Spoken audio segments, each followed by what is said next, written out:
नमस्कार मित्रों, आज की कहानी है आलस्य का परिणाम।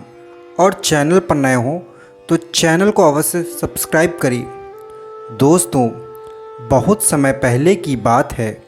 मंगलू नाम का एक व्यक्ति था। वह बड़ा ही आलसी और निकम्मा था। वह कुछ करना ही नहीं चाहता था। हर समय बस काम से जी चुराता रहता था।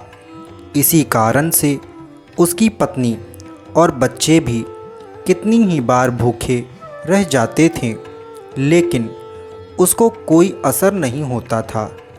कई बार मंगलू की पत्नी उसे डांटती फटकारती थी और कोसते हुए कहा करती थी, तुम बहुत ज़्यादा आलसी हो गए हो, तुम कुछ काम धंधा क्यों नहीं करते। लेकिन उसके जवाब में मंगलू सिर्फ इतना ही कहता था, मुझे काम करने की कोई ज़रूरत नहीं है, थोड़ा सा इंतज़ार करो और फिर देखना कि बिना कुछ किए ही मैं एक दिन इतना अमीर आदमी बन जाऊंगा कि सब लोग दंग रह जाएंगे। उसकी पत्नी उसे समझाते समझाते बहुत ज़्यादा थक गई थी कि बिना काम किए तुम कभी अमीर नहीं बन सकते। एक रोज़ मंगलू ने यह फैसला किया कि वह किसी अक्लमंद आदमी से मिलकर पूछेगा कि वह एक ही दिन में किस तरह अमीर बन सकता है। इसीलिए वह एक ऐसे अक्लमंद व्यक्ति की तलाश में निकल पड़ा जो उसके सवाल का जवाब दे सके। चलते चलते रास्ते में उसे एक भेड़िया मिला। श्रीमान जी, क्या आप मुझे बता सकते हैं कि आप इस समय कहाँ जा रहे हैं? भेड़िए ने मंगलू को रोक कर पूछा। मंगलू ने जवाब दिया, मैं किसी अक्लमंद आदमी की तलाश में जा रहा हूँ जो मुझे धनी होने का उपाय बता सके, जिससे कि मैं रातों रात अमीर बन जाऊँ। शायद वह अक्लमंद आदमी मेरी भी कुछ मदद कर दे। भेड़िए ने कहा, मैं पिछले 2 सालों से अपने पेट के दर्द से परेशान हो रहा हूँ। अगर वह अक्लमंद आदमी तुमको मिल जाए तो उससे यह भी पूछ लेना कि मेरे पेट का दर्द किस तरह ठीक हो सकता है। मैं ज़रूर पूछूंगा, मंगलू बोला। उसके पश्चात मंगलू 3 दिन और 3 रात बराबर चलता रहा। तब उसे एक सेब का पेड़ दिखाई दिया। श्रीमान जी, आप कहाँ जा रहे हैं? सेब के पेड़ ने पूछा। अरे सेब भाई, मैं किसी ऐसे अक्लमंद आदमी की तलाश में जा रहा हूँ जो मुझे एक दिन में अमीर बनने का उपाय बता सके, ताकि मैं रातों रात अमीर बन जाऊं और लोग मुझे देखकर अचंभित हो जाएं कि मैं इतना अमीर कैसे बन गया हूं। उसने बताया, जिस आदमी की तलाश में तुम जा रहे हो, शायद वह अक्लमंद आदमी मेरी भी कुछ मदद कर सके। सेब के पेड़ ने कहा, क्यों भाई, तुम्हें क्या कष्ट है? भाई, हर साल मेरी डालियों में फूल तो खिलते हैं, लेकिन उसमें फल बनने से पहले ही वे मुरझाकर गिर जाते हैं। बुद्धिमान व्यक्ति से यह पूछना कि मुझ में फल कैसे लग सकते हैं। ठीक है सेब भाई, मैं ज़रूर पूछ लूँगा, मंगलू ने कहा। फिर वह 3 दिन और 3 रात लगातार चलता रहा। तब वह एक झील के किनारे पहुंचा। वहां एक मछली ने पानी से बाहर अपना मुंह निकाला और मंगलू को देखकर कहने लगा, श्रीमान, आप कहाँ जा रहे हैं? क्या आप मुझे बता सकते हैं? मैं किसी अक्लमंद की तलाश में जा रहा हूँ जो मुझे धनी होने का उपाय बता सके, ताकि मैं रातों रात अमीर बन जाऊं और लोग हैरान हो जाएं। शायद वह अक्लमंद आदमी मेरी भी कुछ मदद कर सके। अगर वह तुम्हें मिल जाए तो मेरे बारे में भी पूछ लेना। मछली बोली, क्यों, तुम्हें क्या कष्ट है भाई साहब? पिछले 2 वर्षों से मैं अपने गले के दर्द से तड़प रही हूँ। कृपया उन व्यक्ति से पूछना कि मैं कैसे ठीक हो सकती हूँ। मछली ने अपनी परेशानी बताई। ठीक है बहन, मैं उस व्यक्ति से तुम्हारे दुख के बारे में ज़रूर पूछ लूँगा। मंगलू ने ऐसा कहा। फिर वह 3 दिन और 3 रातें चलता रहा। अब की बार उसे एक बूढ़ा आदमी मिला। बेटा मंगलू, तुम्हें क्या परेशानी है? बताओ, तुम क्या पूछना चाहते हो?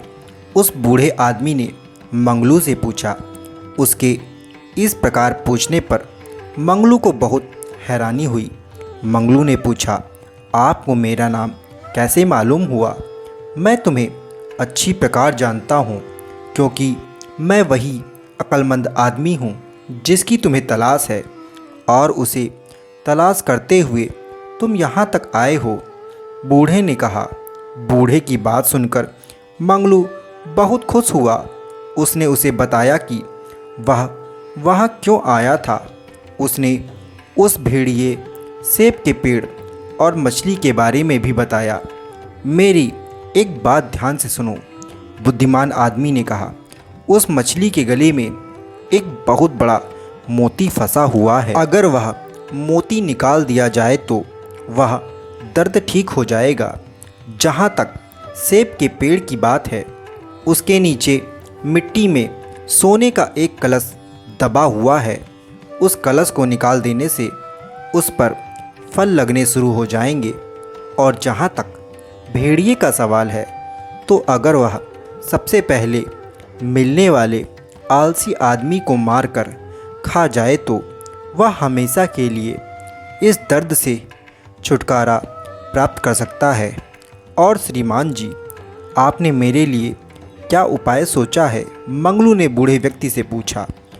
जो तुम मुझसे चाहते थे वह तुम्हें मैं पहले ही दे चुका हूँ, बूढ़ी आदमी ने कहा। अब तुम निश्चिंत होकर अपने घर जा सकते हो।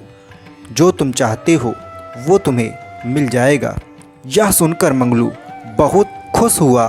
उसने बूढ़े आदमी का शुक्रिया अदा किया और घर की तरफ लौट पड़ा। जल्दी ही वह झील के किनारे पर पहुंचा। तब मछली ने पूछा, क्या अक्लमंद आदमी ने तुम्हें मेरे बारे में कुछ बताया है? हाँ हाँ, मंगलू ने कहा। उन्होंने बताया है कि तुम्हारे गले में एक कीमती मोती अटका हुआ है। अगर वह निकल जाए तो तुम ठीक हो जाओगी। कृपया तुम उस मोती को निकाल दो। मछली ने कहा। वह मोती तुम ही रख लेना। वह बोला, मैं तुम्हारे लिए क्यों परेशान हूँ? मैं तो बिना कुछ किए ही अमीर बनना चाहता हूँ। तब वह उसे छोड़कर आगे बढ़ा तो सेब का पेड़ मिला। क्या बुद्धिमान व्यक्ति ने तुम्हें मेरे बारे में कुछ बताया है? हाँ हाँ, बताया है। उसने कहा, तुम्हारी जड़ों के पास मिट्टी में एक सोने का कलश दबाया गया है। अगर उसे बाहर निकाल दिया जाए तो तुम ठीक हो जाओगे। अरे सुनो भाई, तुम उस खजाने को निकाल दो और सारा सोना और खजाना तुम ही रख लेना। मंगलू को पेड़ ने ऐसा कहा। मैं तुम्हारी वजह से बिल्कुल परेशान नहीं हो सकता। मंगलू बोला, मैं तो बिना कुछ किए ही अमीर बनना चाहता हूँ। तब वह उसे भी छोड़ आगे बढ़ा तो भेड़िया मिला। क्या अक्लमंद व्यक्ति ने तुम्हें मेरे बारे में कुछ बताया मंगलू? भेड़िए ने प्रश्न किया। फिर मंगलू बोला, हाँ हाँ, बताया। जो तुम्हें सबसे पहले आलसी व्यक्ति मिले तो तुम उसे खा जाओ। तुम हमेशा हमेशा के लिए ठीक हो जाओगे। भेड़िया यह सुनकर बड़ा खुश हुआ। उसने मंगलू से पूछा, जरा मुझे यह तो बताओ कि तुमने रास्ते में क्या क्या देखा, क्या क्या सुना? मंगलू ने उसे मछली और पेड़ के बारे में सब कुछ सच सच बता दिया। उसने कहा, मैं उनके लिए भला क्यों परेशान होता? मैं तो बिना कुछ करे ही अमीर आदमी बनना चाहता हूँ। भेड़िए को सारी बात सुनकर बड़ी हैरानी हुई। उसने मन ही मन सोचा, इससे ज़्यादा आलसी और कौन हो सकता है। इसीलिए एक ही पल में भेड़िया उस पर टूट पड़ा और उसे मार कर खा गया। दोस्तों, इस कहानी से हमें यह सीख मिलती है कि किसी को भी आलस नहीं करना चाहिए, क्योंकि आलस का परिणाम बहुत बुरा होता है। आलस बड़ी बुरी बला है। मंगलू अपने आलसीपन के कारण ही अमीर आदमी नहीं बन पाया और भेड़िए का शिकार बन गया। युवा, वृद्ध, रोगी और दुर्बल भी आलस्य का त्याग करने पर निरंतर अभ्यास से सिद्धि प्राप्त करता है। आलस्य का मार्ग मृत्यु की ओर ले जाता है। जो आलसी है वो मानो मर चुके हैं। जिस इंसान का दिमाग आलस से परिपूर्ण है वो अपने हितों को नहीं समझ सकता, तो फिर वह दूसरों का हित कैसे समझेगा। किसी रोग का इलाज ना मिले यह असंभव है, लेकिन यदि दरिद्रता के साथ आलस्य भी आ जाए तो इस रोग का इलाज है ही नहीं। इसीलिए मनुष्य को आलस्य नहीं करना चाहिए और अपने कर्तव्यनिष्ठ काम के प्रति हमेशा ईमानदार होकर अपने कर्म को मेहनतपूर्वक करते रहना चाहिए और फल की तनिक भी चिंता नहीं करनी चाहिए। आलस्य एक ऐसी खाई है जिसमें मनुष्य दिन प्रतिदिन डूबता जाता है और उसे पता भी नहीं चलता कि वह किस गर्त में डूबा जा रहा है। तो दोस्तों, आशा करता हूँ आलस्य का परिणाम यह कहानी आपको बेहद पसंद आई होगी। यदि पसंद आई हो तो चैनल को अवश्य सब्सक्राइब करें और बेल नोटिफिकेशन ऑन करें, ताकि इसी प्रकार की कहानी आप तक सबसे पहले पहुंच सके। नमस्कार दोस्तों।